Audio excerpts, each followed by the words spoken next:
Saksakan sa San Pablo, Isabela, isa nasawi, dalawa sugatan, tatlong sospek mag-ama.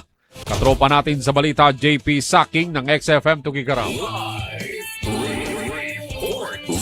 Arestadong isang lalaki matapos ang insidente ng pananaksak at pananakit na ikinasawi ng isang biktima, habang tatlo naman ang sugatan sa isang bahay sa Sitio Katentengan, San Pablo, Isabela, Hulyo 26 ngayong taon. Sa panayam ng XFM News Team kay Police Captain Pedro Alama, Officer in Charge ng San Pablo Police Station, mag-ama umano ang tatlong suspect sa insidente.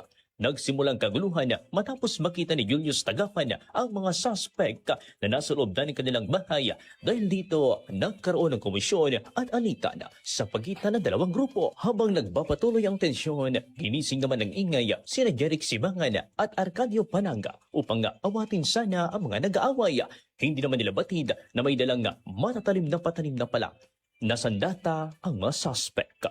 Sa gitna ng alitan, paulit-ulit na sinaksak ng tatlong suspect si Jeric Tagapan, habang si Arcadio Pananga naman ay nagtamo ng saksak mula kay alias Ramon na siyang ama ng dalawang kasama niya.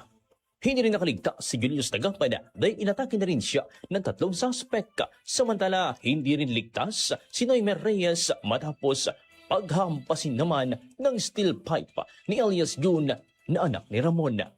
Agad namang tumakas si alias Mark at alias June patungo sa hindi malamang direksyon matapos ang insidente. Samantala, ang kanilang ama naman na si alias Ramon ay kusang sumuko na sa kapulisan at ibinigay nito ang kutsilyong ginamit sa pananaksak. Matapos ito, dinala siya sa Milagros Albano District Hospital sa bayan ng Camagan para sa medical examination. Kalaunan, isinugod na siya sa San Pablo Municipal Police Station para sa kukulang disposisyon. Sa ngayon, luhaan naman ang pamilya ni alias Ramon. Anila, sa hirap ng buhay, ganito pa ang kanilang sinapit. Ayon sa kanyang kapatid, naglalako lamang umano ng talbos ng kamote ang kanyang hipag, habang labourer naman ang kanyang asawa na suspect na si alias Ramon. Magpahanggang ngayon, kasalukuyan pang tinutugis ng San Pablo Municipal Police Station ang dalawang suspect matapos tumakas sa nasabing insidente. Bagamat nagbigay naman ng ilang saysay sa pangyayari ang kapamilya ng biktima sa mismong himpilan ng San Pablo Police Station, tumanggi naman silang humarap sa kamera dahil sa takot at trauma na sinabit ng mga ito.